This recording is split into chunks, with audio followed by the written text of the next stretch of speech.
Cultura en Casa. En Radio Fénix CX40 1330 AM. Un programa de cultura en un ámbito bien coloquial.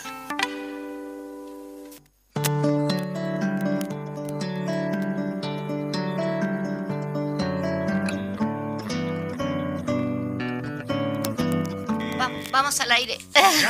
Sí, nos prendieron las luces. Bueno. Bueno, muy buenos días a todas y todos. Estamos aquí en un programa especial de Cultura en Casa con gente linda, con gente con mucha trayectoria en la cultura.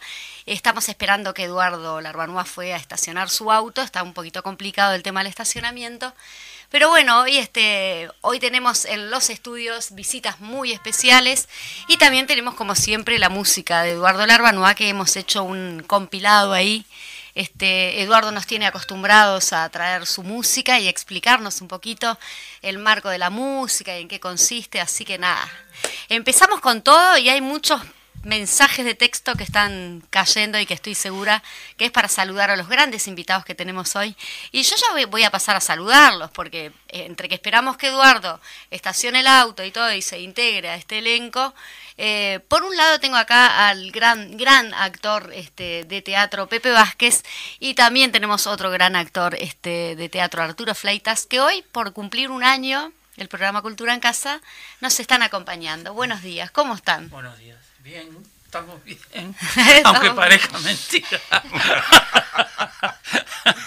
Yo quiero compartir con los amigos de la audiencia, quiero compartir lo que acaba de suceder hace un par de minutos. Sí, nada más, compartí. Hoy es que un programa... se abrió la puerta, irrumpió el Pepe con su paso juvenil en este lugar y se alborotó toda la gente que estaba para tomarse una foto, para saludar a Pepe, porque déjame decirte, Pepe, si no sos el más querido de los actores, en este momento andás entre ellos. Sos el China Zorrilla, el hombre. El Chino Zorrilla. Sí, sos el Chino Zorrilla, sí, te acabo de nombrar, se me acaba de ocurrir, porque la popularidad del Pepe trasciende. La costumbre tan contenida de los uruguayos, y se produce esto, de que viene la gente a saludarlo, a abrazarlo.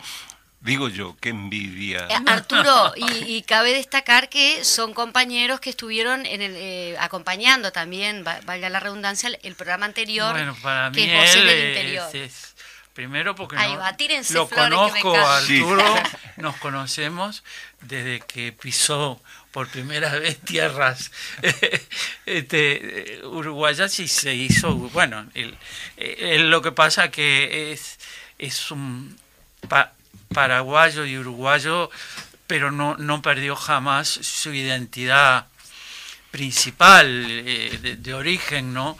Entonces tiene familia y siempre estuvo yendo a Asunción del Paraguay, y para nosotros fue siempre el Paragua, el paraguayo, el paraguayo, Anaí. Claro, y bueno, y después en los años de exilio fue uno de los compañeros que estuvo levantando las banderas del galpón junto con los otros que estaban fuera del país, y después de Costa Rica con Emilce nos fuimos a México, y los domingos eran inexorables, porque era almuerzos en casa de Arturo y de Cholo Loureiro, sí, que vivía con ellos, y que cocinaba muy rico, y qué sé yo, y el hijo de Arturo, Luis. Estamos hablando del elenco del elenco del Galpón en México. En México, cuando sí, el exilio, exactamente. Claro, para entonces ahí como que se terminó entre él y yo e Emilce, incluso Emilce dirigió su primer espectáculo compartiéndolo con él. Hicieron Gulliver Dormido, sí, una obra costarricense que habíamos traído, que la había dirigido Héctor Vidal en Costa Rica. Ajá. ¿Te acordás? Sí. Y trajimos al autor. Es verdad, estuvo acá el autor. Claro, nos movilizamos con Imilce y logramos que la universidad lo trajera porque era un universitario que, para no perder su humor tico, lo fuimos a buscar al aeropuerto y lo primero que nos dijo fue: más vale que me guste. Bueno, y Mirce y yo Samuel temblábamos porque de la obra original quedaba el esqueleto. ¿De qué obra estamos? Gulliver dormido. Ahí va. De un costarricense. ¿Cómo se llama? Esa obra la hicieron Robinsky, Samuel Robinsky. Samuel Robinsky, sí. Sí. Entonces, con Imilce convertimos una obra de teatro como cualquier otra, la convertimos en una obra musical. Y Imilce me dijo: ¿qué te parece si hacemos una zarzuela de esto? Y yo, loco, le digo: hagámoslo. Hagámoslo. Y ahí le contratamos a unos músicos e hicimos una zarzuela. Y vino el autor, además le cambiamos el final, le cambiamos todo. Y vino el autor y le dijimos: mira que tocamos mucho tu obra. Y me dice: para mí siempre mis obras han sido un pretexto. Claro. Si lo tocaron, dice, debe haber estado enriquecida. Y bueno, salimos bien de esa. No sé si le gustó realmente, claro, pero fue un gran espectáculo. Gran tipo, sí. Y lo que a mí me pasó hace poco, el año que, con el espectáculo que dirigió el Quique Permuy y que lo hicimos en la Boitiño, Papel de Viento, el músico, éramos dos personajes, el músico y yo, pero el músico actuaba también, sí, Pollo Piris. Y entonces un día me dice, él me traía mucho a casa, ¿no? Cuando terminaba el ensayo, o él, y me dice: vos no te acordás de mí, no tenés por qué acordarte tampoco, pero yo, dice, fui uno de los músicos en Gulliver dormido. Yo no me acordaba tampoco de eso, me lo dijo acá, en este mismo lugar. Claro, porque fue cuando lo invitamos, que justamente Pepe no pudo venir, pero tuvimos promocionando justamente esa obra de teatro, y vino el Pollo Piris, sí, ¿verdad? Sí. Y él me dijo, dice, yo era uno de los músicos que tocaba ahí, y yo, ay no, perdona, digo, bueno, pasaron tantos años y sí, así ha sido. Entonces, pero cuando vos decís eso de uno, lo que pasa que, claro, la televisión nos hizo, uno sale en televisión un año seguido, y además fueron muchos años, y te hace muy popular. Te dimensiona. Es verdad, la televisión en todo el país. Sí, la televisión. Entonces nosotros con Imilce estábamos en el galpón, pero además trabajamos afuera también. Sí, la gente nos quería ver y fue eso. Pero además, naturalmente, digo, es una forma, yo la acepto, mía, ¿viste? Los amigos que he tenido en el teatro, que han sido mis maestros también, ¿entendés? Es un intercambio. Yo aprendo de vos aprendés de mí, yo aprendí del Cholo. El Cholo, por ejemplo, fue un personaje Cholo, inolvidable. Sí, ¿no? Sí. Inolvidable. Un día en Costa Rica, vos ese cuento lo sabés, pero fue... suena el teléfono, me dice, hola, chiquito, ¿sos vos? Me dice, ¿cómo estás? Chiquito, sí. Yo hacía años que no lo veía. ¿Quién es?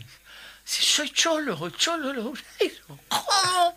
Sí, vine en ómnibus, que anduve en ómnibus por toda América, vine acá. Y bueno, se fue a casa y vivió en casa, al punto que a María Clara, nuestra hija, le decía, María Clara le decía padrino a él, porque compartían la habitación. Vamos a presentar, vamos a darle la bienvenida a Eduardo Larbanois, nuestro también compañero conductor, que acabaste de estacionar, supongo. Sí. Está complicado para estacionar. Ahí, o sea que a Nosotros la ya derecha había empezamos la lugar tertulia. enorme. Sí, me parece genial, porque además tener estos pibes acá de Tener tertulia estos, sí. no es para cualquiera. Teníamos que Llegar sacar así, le tenemos tenemos que dos sacar baluartes de la provecho. cultura nacional, dos íconos. Es como 3. tener a, yo que sé, a Gigia y a Audulio Varela acá. Bueno, Arturo, justamente, ¿cómo fue que lo presentaste a Pepe? Volví a decirlo porque así ya le damos la bienvenida a Eduardo con esa frase que se... Y bueno, digamos que estamos acá festejando el año de de Cultura este en programa. Claro, este programa va a ser seguramente muy de recuerdos y muy nostálgico, porque cuando nos encontramos dos viejos y uno medio viejo, ahí empiezan a salir los recuerdos. A mí cuando Pepe habla, me vienen así, quiero responderle inmediatamente con otras anécdotas. Por ejemplo, la anécdota de cuando Pepe y Mirce dijeron en Costa Rica que se venían al galpón. Fue una cosa así, había conversaciones, Sí, ¿me permiten habíamos hacerlo hablado. eso? Habíamos Había estado conversaciones. coqueteando porque nosotros queríamos volver, no nos fuimos como otros compatriotas que con todo derecho, y yo eso no lo juzgo, que de pronto se van porque quieren vivir fuera del país y siguen teniendo una relación con el país, pero eso yo nunca lo juzgué mal, no. Entonces, pero nosotros queríamos, y bueno, lo que el Galpón hizo, en el exilio, nosotros lo hacíamos, pero en dibujo animado en Costa Rica, porque éramos dos. Claro, nos juntábamos mucho porque el exilio en Costa Rica fuerte era los compañeros chilenos. Sí. Entonces, militábamos mucho con ellos. Y después, una vez, ellos nos hacían como la devolución y conseguimos cuadros de dos plásticos muy importantes de Costa Rica. Hicimos una rifa, hicimos una rifa para mandar dinero para las familias, los familiares de acá. Y entonces, podrás creer que nos quedamos con un número y lo sacamos nosotros, que éramos los que teníamos. Y se decía, qué vergüenza, y se van a decir que robamos esto. Está todo acomodado. Nos quedamos con un número, porque bueno, dijimos, vamos a no solo el trabajo, bueno, lo vendimos todo, y sí, pero estaba además hecha, porque además los compañeros de teatro que teníamos, los chilenos, eran, dice, se quedaron con el cuadro, se nos robaron. Vos fijate lo que es la solidaridad en el ámbito de la cultura, ¿no? En todos los países fue el tejido más sólido, siempre fue. Y a partir de allí la convergencia política, ¿no? Pero básicamente había un entramado cultural, ¿no? En Ecuador, Guayasamín, un hombre que abrió sus puertas también para los compañeros, donó muchos cuadros también para que los vendieran o los rifaran para solidarizarse con la gente que estaba acá adentro sufriendo duramente, ¿no?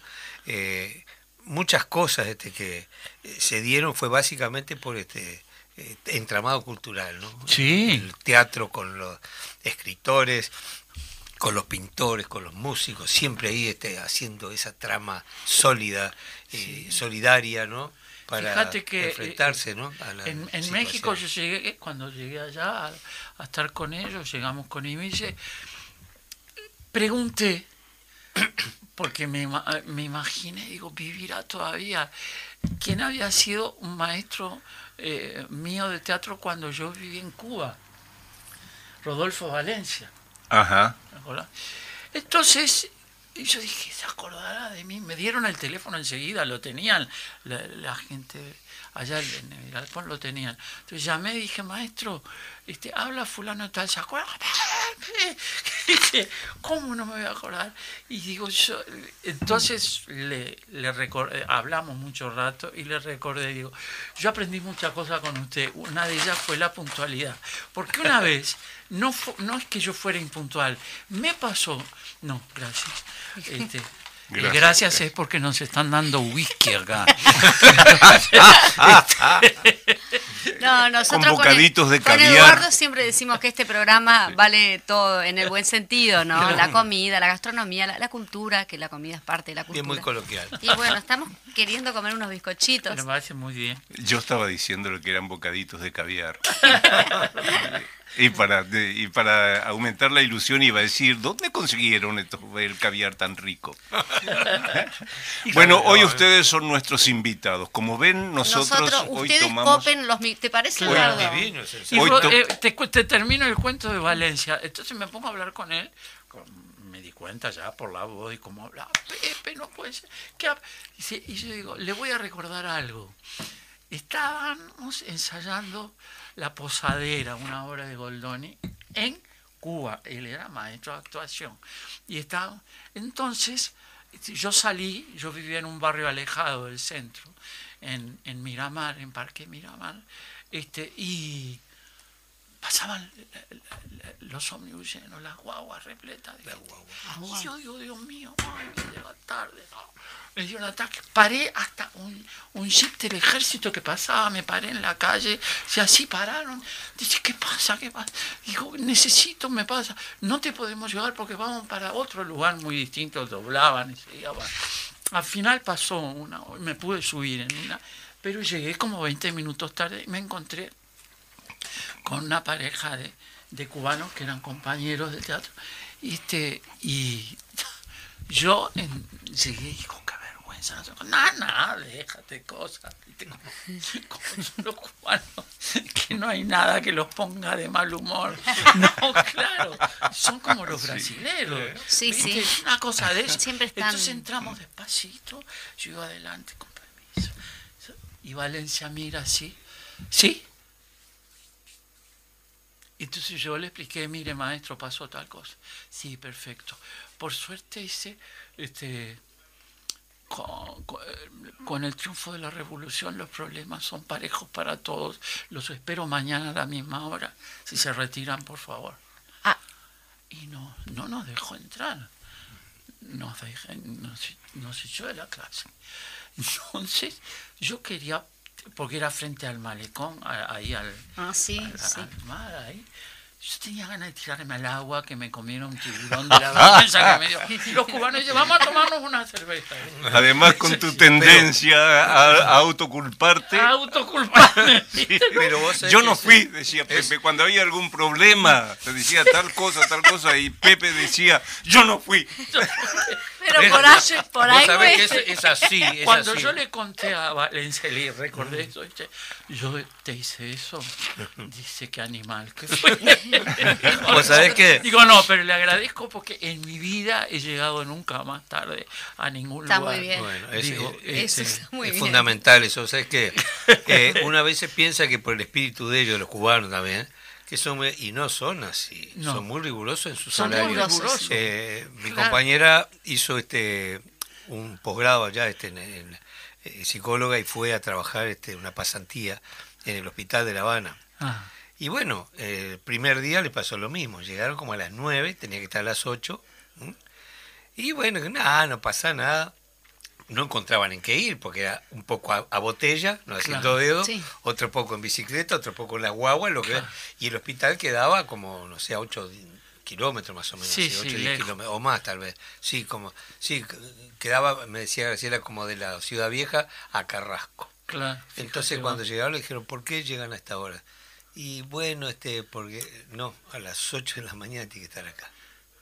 a las 8 de la mañana. Entonces tenía que salir a las 5 para llegar. Claro. Más o menos. Sí, Pero los uruguayos es así. acostumbrados a que llegamos tarde. Bueno, Es que no, pero hay el que espíritu, generalizar. lo que En pasa general, que- y eso los es toda América paraguayos, ni Latina. que Lo que pasa es que el Sí, espíritu pero que a los vos ves ensayos no. en el Caribe, hay esa onda, Hay como esa que onda todo, que parece. pero en las cosas concretas, no, Sí. acá. Pero ese día, Yo fíjate siempre que- digo, ¿cómo sí. hicieron la revolución con el calor que hace? Ese día Yo estaría en la salimos de ahí playa. Sí. avergonzados cuando él nos dijo no, hoy no entran y salimos. Yo avergonzado y los jóvenes me dicen, vamos a tomar una cerveza, vamos a tomar una cerveza. tomamos Fue vino, la primera vez que yo comí patitas de rana, porque pensé que era pollo a la milanesa, y entonces dije, qué rico, y si yo quiero de eso, dije, sí, y me dieron, qué rico, pero qué ricos pollos no son ranas, que si me hubieran dicho ranas no hubiera comido, entonces no voy a ser tan estúpido y decir que no me gustaron. Sí, cuando hay, sí, como, ¿Qué no pasa tengo que si ningún te lo problema. dices? Pero Vos fíjate una cosa curiosa, ¿no? Yo lo que decía antes, ¿no? ¿Cómo pudieron hacer la revolución con ese calor, con ese clima? Acá vos fíjate que ningún hecho contundente político revolucionario se da en verano. Se da en verano. Acá yo siempre digo que el grito de Asensio fue un asado que se mamaron todos y salieron el 28 de febrero. Es imposible que otro día, Claro. pero acá es todas las grandes batallas, las cosas. Por fue en invierno. eso a veces el enemigo aprovecha y conspira justamente en verano cuando sabe que todo el mundo A está veces, en la suya, ¿no? sí, Claro. lo que pueden hacer las cosas de Punta del Este a veces hacen eso. ¿Y en qué andan de teatro? Sé, Pepe, que por lo que nos dijiste estrenás para la semana que La viene. semana que viene, sí, un texto que escribió De Nevi basado en las actas del proceso que le hicieron a una mujer plástica en el año 1650, Artemisia Gentileschi. Es una pintora que está en exposición en los museos de Italia, de las grandes pintoras. Tata Peirú, Rosario Peirú, cuando se enteró me dijo, el año pasado con Pili es Pilar, la hija de Becker Puch, ¿no? Dice, nos dimos una panzada mirando sus cuadros, qué buena idea. Fue una mujer que se largó a pintar, enseñada por su padre, pero no la aceptaban los cuadros. Y yo soy el juez, hago el juez ahí. Sos el juez malo. Claro. El juez de la época. El juez Un de la sacerdote, época. Exacto. un cura, sí. raro. Y le digo, ¿cómo? Al principio, bueno, digo, el nombre, tu nombre, qué sé yo. Y ella dice, fulana de tal, porque el juicio se lo hicieron a los 17 años, 18 años, cuando ya pintaba como un genio la mujer. No sabía, ella antes de aprender a leer y escribir, ya pintaba, se lo enseñó el padre. Pero entonces cuando me dice, fulana de tal pintora, y el juez, el viejo se ríe, y dice, ¿cómo pintora? Dice, una mujer pintora. Dice, no es un oficio para mujeres, las mujeres no pintan. Y después le digo enseguida, no existen las mujeres artistas. Por algo debe ser. Y entonces, bueno, ella luchó, y qué sé yo, y el flaco escribió una obra que se llama La violación de ¿Son dos personajes nomás? No, son muchos. La violación de Lucrecia Gentileschi, porque en determinado momento pasa de todo ahí, y él escribió basado en las actas del proceso. Qué brutal. Así que bueno, no se puede faltar a ver esa obra. Vayan, sí. En el Circular son 16 funciones. En el Circular. En el Teatro Circular. ¿Y los otros actores? Sábados y domingos. Mira, la protagonista lo hace Ileana López, la esposa del flaco. Hay dos Lucrecias. La madura de 50 y pico de años, que lo hace Ileana, y la joven, que lo hace Renata de Nevi, cuando el personaje tenía 16, 17 años. Qué bueno. Y bueno, después hay muchos personajes, digo, que todos terminaron siendo pintores. Una de las grandes y terribles ironías que decían en el proceso. Dice, fulano, dice, uno que era, pero de lo peor que había, qué sé yo, dice, a todos están considerados grandes pintores del siglo XVII. Qué increíble, ¿no? La marginación histórica de la mujer, ¿no? De la mujer, de la creación. Entonces, cuando el flaco cuando es la creación, es uno de los grandes crímenes de la humanidad. Totalmente. Claro. Totalmente. Eso. Recién ahora están saliendo estas grandes mujeres que hubieron siempre, que hubo siempre, claro. Y recién ahora se está rescatando, como esta, por ejemplo, nunca oí hablar de la Gentileschi. Claro. Es una gran cosa que se traigan estos recuerdos para que la mujer estuvo siempre en los primeros lugares de todo y sin embargo se las dejó ahí.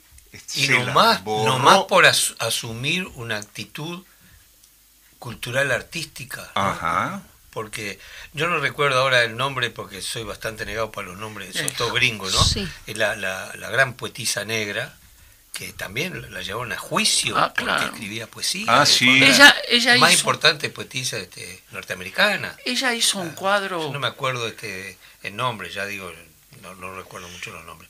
Pero también pasó eso, ¿no? La llevaron a juicio por escribir poesía.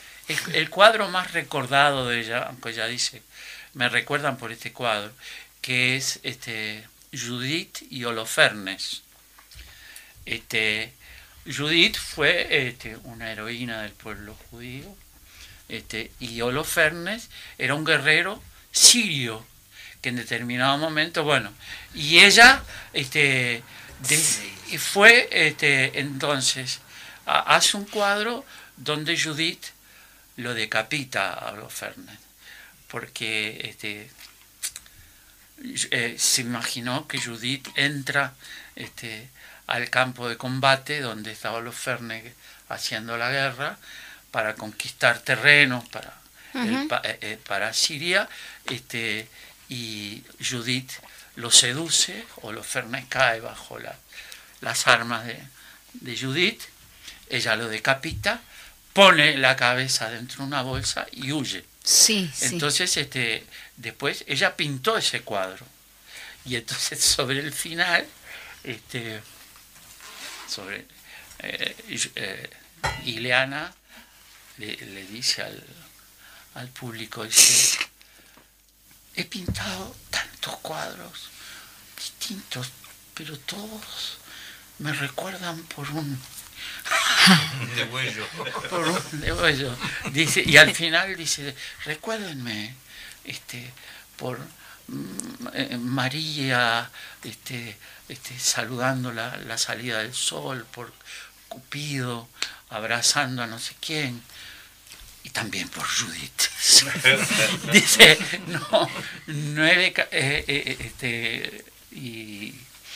y es cierto, han empezado a aparecer mujeres, y no sabes, Persichetti hizo el aviso, el afiche, dice, no me costó nada porque es una divina pintura de ella, que están en los cuadros, ¿viste? Entonces, pero sí, es cierto eso que vos decís. Las mujeres... Vamos a ir a una tandita ahora y vamos a seguir proseando nosotros entre casa acá y después les contamos lo que hablamos después de la tanda.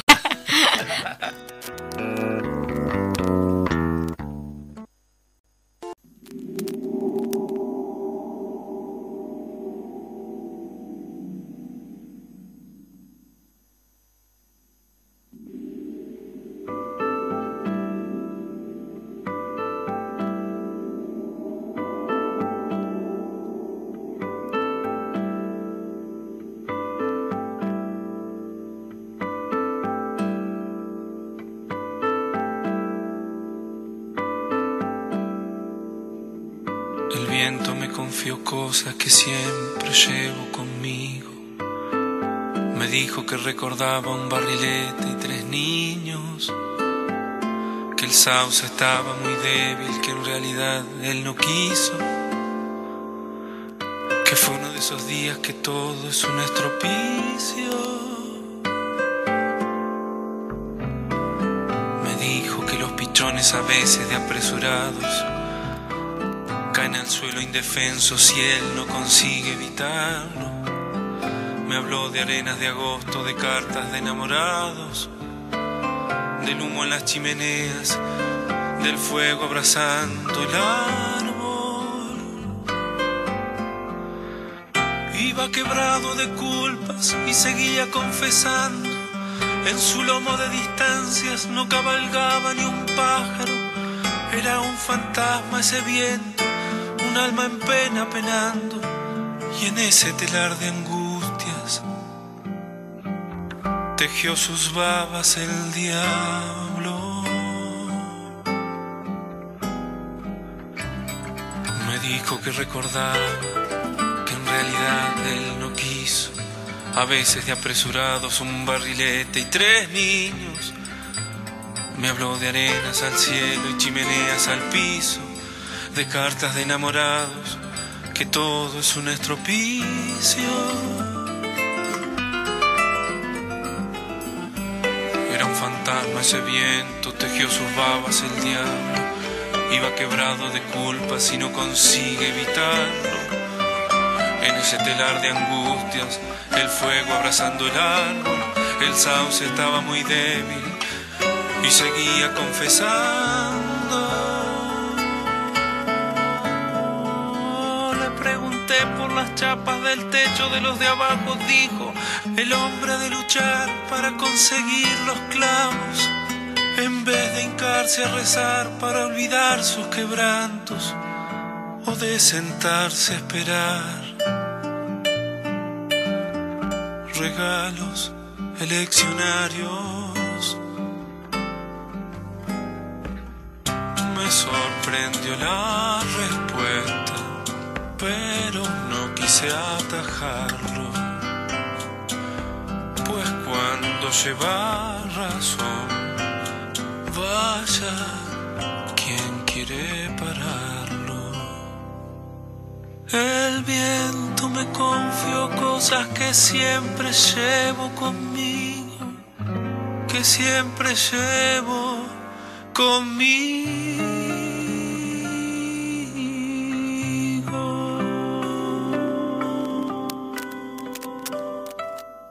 Esto les voy a dejar la puerta abierta. Qué increíble, no da para contar lo que estamos hablando, El Fede. porque es tanto y tan Fede? enriquecedor juntarse con Bueno, esta gente. el Fede nos sorprendió porque justamente estábamos escuchando una linda anécdota que el Pepe, bueno, a ver, todas las anécdotas del Pepe no tienen desperdicio. Linda, es terrible. Es terrible, pero digo que No. es parte de la historia nuestra también. Nuestra, ¿no? Sí. Yo igual me estaba anotando el título. Bueno, los años hacen que uno recopile cosas, ¿no? Pero también uno va seleccionando aquellas cosas significativas que en la vida le han marcado los rumbos, ¿no? Yo siempre digo que a veces discutiendo con los maestros sobre el tema de las partituras, ¿no? Yo digo, la partitura es un mapa, es un dibujo, allí no hay música. Claro. Es un mapa. Uno tiene que caminar y hacer su propio camino adentro, claro, de esos símbolos y darles vida. Bueno, ¿no? viene a ser como el libreto de claro, teatro también. No por menos repetida, menos cierta es lo que decía el Bocha, ¿no? El autor es un visor inteligente de su obra. Sabe lo que hizo, Mirá, pero no sabe lo que le salió. Siempre la obra termina haciéndose en el otro.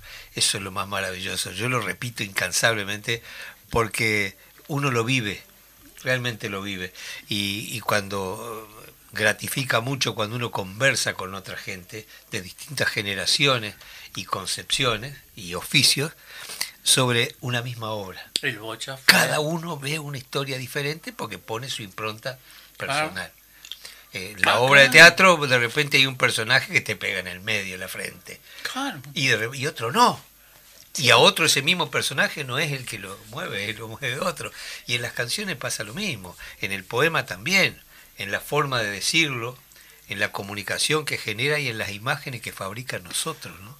Yo me acuerdo de aquel semanario que había en México. Uno era, ¿cómo se llamaba? ¿Te acordás? ¿No era El Proceso? No, que era tipo marcha, tipo, y le daba mucho al Galpón porque el Galpón no era Barba, no era Eugenio Barba, sí. Le daba mucho palo. Y un día se ve que él había tenido una discusión de arte con otro mexicano y sacó un artículo divino que se llamaba El Olmo del Galpón. Entonces él decía, yo he sido, qué sé yo, largo el artículo, muy lindo, dice, el olmo da sombra, el galpón da sombra, dice, ¿no? Fue muy lindo, no solo lindo, muy conmovedor. Muy ¿no? conmovedor, ¿Entendés? Entonces, y lo que el galpón hacía era, oíme, increíble, tenía cosas, cómo pateaban ese país. A mí me tocó la última gira, que fue aquella que hicimos con Puro Cuento, que iba Chino, de los líderes viejos del Galpón, sí. Iba Chino, Ribeiro, Marcelo, ¿no? Marcelo Buqué y yo. Y recorrimos como 4.000 y pico de kilómetros, porque cuando no se pasaba de determinado kilometraje se iba en las camionetas del Galpón, y si era más lejos se iba en avión, ¿te acordás? Y bueno, y fuimos en autos manejados por nosotros. El único que no manejaba era Humboldt, ¿te acordás?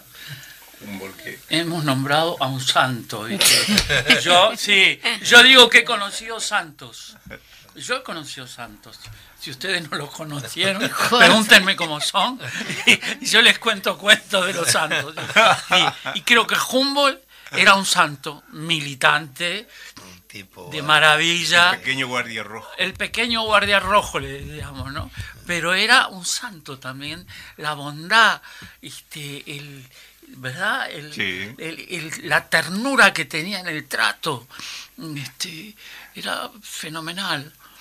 Humboldt. Déjame que te cuente una cosa. Cuando este hombre del que habla él, crítico, era realmente, se había ensañado con el Galpón, al punto de que publicaba cosas muy terribles. No me acuerdo ahora.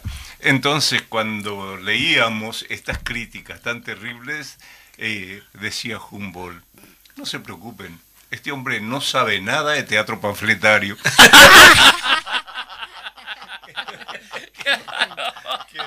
Bueno, también en otras críticas malas que hubo muy más para acá, no más contemporáneo, en la República había un crítico muy malo también. Pero los críticos, y ahí Estela Robela, mi directora de teatro, decía, los críticos siempre te van a decir, te van a criticar una obra desde la perspectiva de cómo ellos la harían. Pero no solo eso, sino que te dicen, no, porque ahí vos en realidad tendrías que haber hecho esto, lo otro. Bueno, sí, bárbaro, pero entonces hace la voz. Bueno, si te dan tantas... Un crítico del diario El País era, ¿cómo se llamaba? El que escribía sobre cine. Abundancia. No. Mucho menos intelectual, fenómeno, que estaba, él se había ido a la Argentina, que dirigió el suplemento cultural del País. Primero se lo dio a Rosario Peirú, sí. La dirigió ella, el suplemento, y después lo tomó él. Fantástico. Y él, cuando vuelve la democracia al Uruguay, tenía trabajo en la Argentina, entonces se tomó como 1 año o 2 para volver, pero le mandó una carta divina a Alfaro, que iba cuando se inauguraba Brecha, y le ponía Alfarito, él le decía Alfarito, dice, por favor, a los cronistas nuevos que van a tener, recordarles siempre que escriben para el pueblo, y que los tiene que entender la gente, ¿no? Y él te escribía una crítica de cine sobre Bergman y la entendía todo el mundo. Claro. ¿Entendés? Ahí pasa, ahí es una enorme responsabilidad, ¿no? Es estar en ese lugar. Yo recuerdo que a veces sos un lugar de referencia, entonces tenés que ser responsable de lo que escribís. Yo me acuerdo, después de la dictadura se hizo una exposición de pintura en el subte municipal, ¿no? Y allí había un montón de cuadros, ¿no?, alusivos al periodo vivido, ¿no? Entonces un crítico, que no voy a mencionar quién es, por favor, empieza a valorar el cuadro que le pareció más significativo, un cuadro que encontraba, que estaba en la primera posición, y dice que le pareció asombroso aquel cuadro maravilloso donde estaba absolutamente en blanco, como para que uno dijera, está todo por hacer, o no quedó nada. Hasta que le dijeron, no, era un marco. Lo que vos viste fue la pared.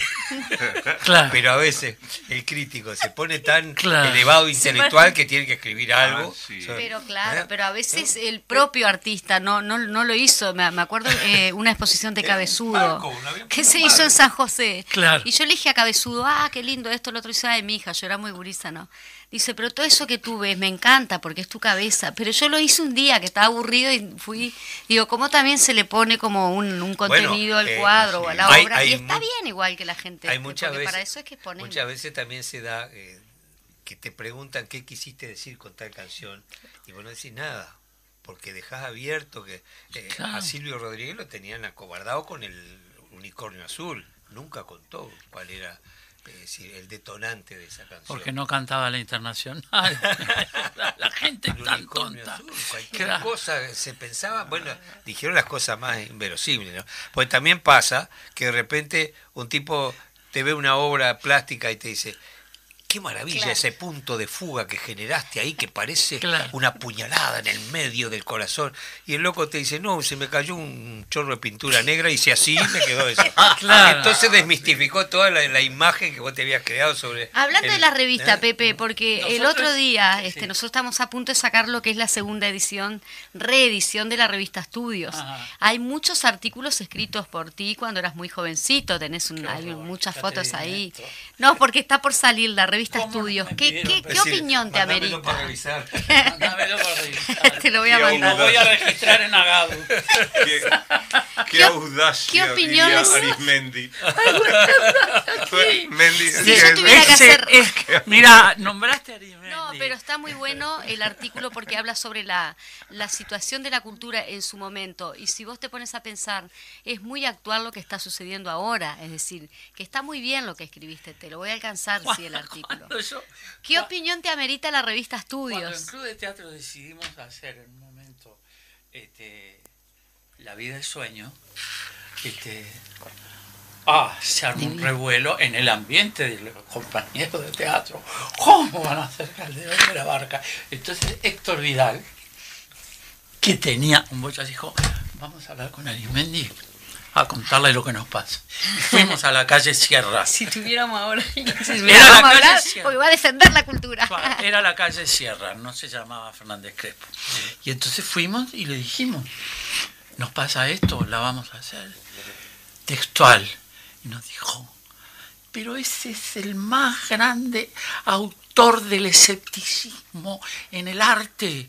Lo tiene que conocer la gente. ¿Cómo no lo van a hacer? Me parece fantástico. Los felicito. Y a todos los que les dicen que no lo hagan, háganle así. Actual. El dedito en Arismendi. ¿Entendés? Porque la obra esta que hicimos, Yamina Reza, la del cuadro también. La del cuadro. Arte. Es divina, arte. Ajá. Que me acuerdo que el cuadro, y te volviste loco, ¿cómo gastaste eso? Me decía el personaje que hacía Taco Larreta. ¿Cómo? No sé cuánto. En un cuadro, porque no era nada, era todo blanco. Y entonces al final yo decía, pero ese cuadro tiene un gran valor. ¿Cuál es ese valor? Ese cuadro es una mierda, decía Taco Larreta, el personaje. Y entonces decía, mira, dice, viene bajando por la montaña nevada un hombre en esquí pasa, atraviesa todo el cuadro y la nieve cubre las huellas. Ese es el cuadro. Y era, en definitiva, era una discusión que los tipos tenían sobre su amistad, sobre su relación entre entonces ¿cómo se llamaba? Merino, ¿te acordás? Merino el Teatro Negro. Teatro Negro Independiente. Fue maravilloso porque él, abogado, blanco era él. Blanco, sí, pero era un blanco de lo oleodismo. No, sí. No de lo...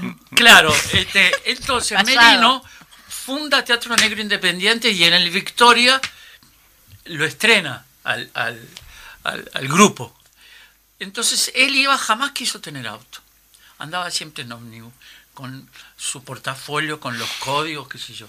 Y iba a los barrios más pobres donde él trabajaba, gente que no trabajaba, jóvenes, se los llevaba y formó el grupo con ellos, mujeres y hombres.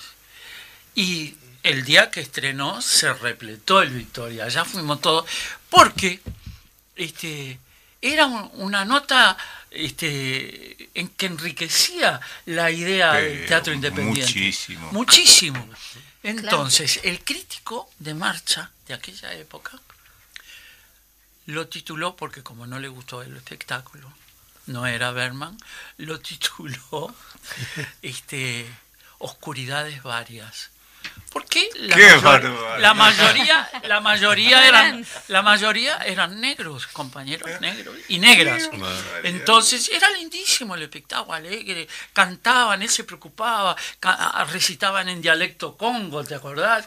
Todo eso. Y entonces Oscuridades Varias.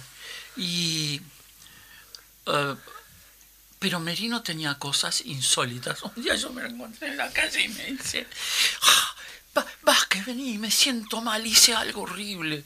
¿Qué hice? Porque era tan divina gente él. Entonces dice, ¿qué hice? Sí, fíjate que venía en el ómnibus yo. Y era la época de los ómnibus abiertos atrás, sí. Iban con la carterita colgada, los guardas. Y entonces los guardas, cuando le pedías boleto, se escupía en el dedito y hacía así. Y entonces él cuando fue a pagar, escupió la plata y se la tiró dentro del coso. El guardia le dijo, ¿por qué? Eran gallegos la mayoría en esa época. ¿Por qué me escupes el dinero? Y vos no me escupas el boleto, amiga gallego, que también me da asco. Merino, cuando hablaba de ese, me hiciste acordar de la gran obra de la obra que hacías vos, que decías que subías al ómnibus a las corridas cuando venías del interior. Ah, claro. Que tenías que subir al ómnibus. En la plataforma, claro. Sí. La obra La consagración de la primavera, claro. De Carpentier. Claro. Que es una divina, directora de teatro rusa que empieza a ver la posibilidad de hacer la consagración de la primavera bailada por la forma que bailaban los cubanos. Claro. Es maravillosa esa obra, porque además yo la empecé a leer en plena dictadura y no la entendía, porque empezaba, las primeras páginas, y le digo a un compañero que andaba clandestino, que teníamos contacto ahí, digo, che, no la puedo empezar, no entiendo nada. Seguila, me dijo. Sí, claro, después me enteré, la primera página era una descripción de una clase de ballet. Claro. Y yo no entendía un pomo, decía, padre de 1, 2, 3, 3, 2, y yo decía, como 3 páginas. Y Carpentier, además, un tipo bastante... Además, Carpentier no era fácil. No era fácil, pero él no escondía eso. Formidable. Escribía de maravilla. Y sí, Los pasos perdidos, El reino de este mundo. Cosa maravillosa. Te cortamos, Arturo, que dijiste, ahora me hiciste acordar, no sé qué. Cuando él dijo lo del ómnibus, vos dijiste, ay, me hiciste acordar y quedaste ahí. La plataforma lo que me vino a la cabeza era cómo se autodefinía Merino. Él decía que era marxista, leninista, un bandista. Un bandista. Qué genial. Claro. Genial. ¿Qué era? Qué genial. Claro. Era comunista. Pero él decía, soy marxista, leninista, un bandista. Claro. Y tenía esas cosas, ¿entendés? Pero de amor y de respeto por la gente que él había llevado, ¿entendés? Si le faltaba al dentista, a terminar el liceo, trabajo, y el Teatro Negro Independiente era eso, ¿entendés? Qué increíble. Qué lástima que haya desaparecido, ¿no? Claro, Sí. murió Merino y desapareció el teatro. Nadie tomó eso. Claro. ¿Ustedes se han dado cuenta de que habla Pepe?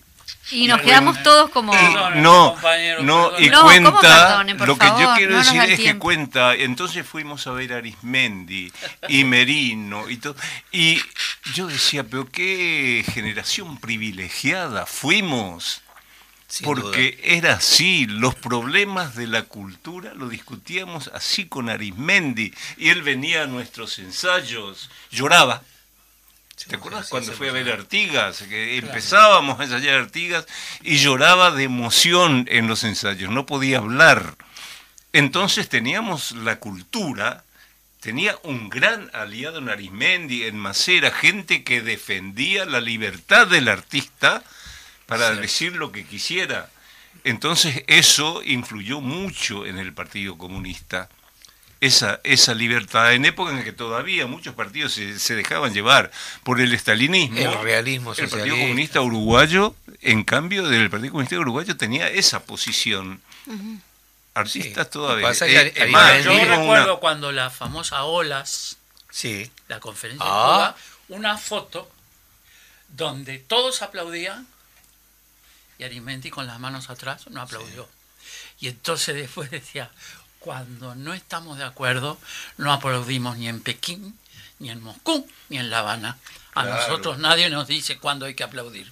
Porque la Olas había dicho que la única vía que había era la vía armada. Claro. Sí, es cierto, sí. Y que los pueblos tenían que todos levantarse. Y si no, yo tuve una discusión con Melba Hernández una vez. Melba Hernández es una de las mujeres que atacaron el Moncada. Sí. Y Melba sostenía que ella le costaba mucho más vincularse con alguien que estuviera no por la lucha armada, que con uno que dice, yo soy guerrillera, entonces me llevo bien con los guerrilleros.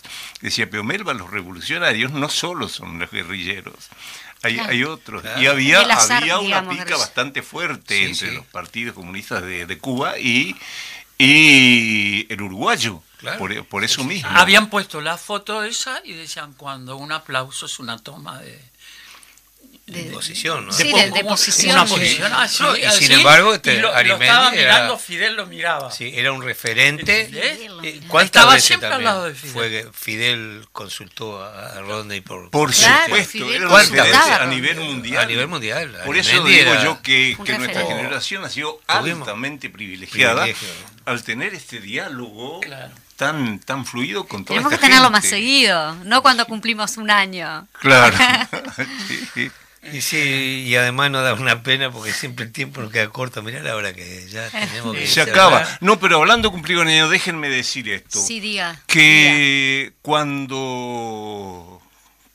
cuando ganó el actual gobierno, cuando ganó las elecciones el actual gobierno, yo recuerdo que salió en El País un artículo de un muchacho con el que fuimos amigos, en el que decía, bueno, les ganamos políticamente, ahora se inicia la batalla cultural, tenemos que desplazarlos culturalmente también. Entonces, este programa, igual que otros periódicos que salen por ahí y todas esas cosas, precisamente está en esa batalla en contra de la cultura hegemónica. Rompe con la cultura hegemónica y sale entonces, no sé, hasta ahora creo que no se han ocupado en el país de este programa, pero ya se van a ocupar, porque cualquier pequeña burbuja que salga de a responderles tratan de matar, porque sí, porque No, y a veces están en lo esto importante de es que a veces- matar y desplazar a la cultura que está a favor del pueblo. Claro. Sí, Entonces, ese es el valor de este programa, y creo yo. sí. Y es el objetivo, ¿no? Porque a veces yo leo sistemáticamente cada tanto un artículo muy interesante de Günther Anders, que es un judío alemán, que escribe un artículo muy interesante en un libro que se llama la obsolescencia del hombre en el año 56 y ya prevé cuáles son todas las herramientas que va a manejar el sistema capitalista para neutralizar la lucha popular, el crecimiento intelectual de las bases para enfrentarlo, ¿no? Y una de las cosas básicas que dice, bajar el nivel de educación en tal medida que cree trabajadores que no piensen, ¿no? Y que cada atisbo de rebelión sea neutralizado. Habla de la televisión, que todavía acá no había televisión, que va a ser un objeto para manejar ese tipo de cosas, la emoción banal, todo eso, ¿no? Y habla que la ciencia tiene que estar cada vez más cercana a la élite y menos al pueblo, ¿no? Muy interesante el artículo. Yo lo leo cada tanto porque me parece que vale la pena que quien esté del otro lado que lo escuche, ¿no? Que lo escuche. No, y que estamos teniendo, no sé si llamarlos ciclos, pero sí es filosofía en casa, que está cada 10 minutos, vamos a pasar en todos los programas, de una reflexión del docente de filosofía Juan Bernaza, que es justamente el compañero de educación, y bueno, también... así que en base a esto que justamente estamos hablando, la necesidad de pensar y la necesidad de estar alertas para poder enfrentar esto y para no dejar que justamente pase esto que están queriendo hacer, amputar. Bueno, y nos vamos y que nunca nos falten los Arturos. Unas palabritas del Pepe antes de irnos, porque el Pepe vi que quería decir algo. No, nada. Esto que nos están echando. Bueno, y mirá con qué ritmo nos vamos. Despedite brevemente. Un abrazo. Mirá con qué ritmo nos vamos ahora. Entrañable. Muchas gracias. Por el camino del sitio mío, un carretero alegre pasó. Gracias por estar a ambos, decíamos, Pepe Vázquez y Arturo Fleitas. Bueno, gracias a ustedes y ya digo que nunca nos falten acá en la casa y en el corazón, que nunca van a salir de allí. Muchas gracias a ustedes y a toda la audiencia. Fede, gracias. Gracias, Fede. Me voy al transbordador a descargar la carreta. Me voy al transbordador a descargar la carreta para cumplir con la meta de mi pequeña labor. Acabar